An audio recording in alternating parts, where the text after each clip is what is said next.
মজার ব্যাপার হচ্ছে সারা দুপুর সারা বিকেল সারা দিন ছাগল চড়িয়ে আসার পরে লোকমান যখন বাসায় ফিরে আসতো তখন এলাকার লোকজন সবাই লোকমানের কাছে জড়ো হতো আর উনি তাদেরকে তার প্রজ্ঞা তার বিজ্ঞচিত কথাগুলো শেয়ার করতেন, শোনাতেন, এগুলো বলতেন। তো এগুলো দেখে লোকমানের মালিক অবাক, কিরে আমার কাছে এলাকার কেউ আসে না, কিন্তু আমার দাস দেখতে কুৎসিত কালো, এই লোকমানের কাছে সবাই এসে ঘিরে থাকে, কি ওর কাছে কি পায়, কি আছে ওর কাছে?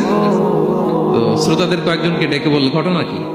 তোমরা সবাই লোকমান সন্ধ্যাবেলায় ফিরে আসলে তার পাশে জড়ো হও কেন, কি পাও?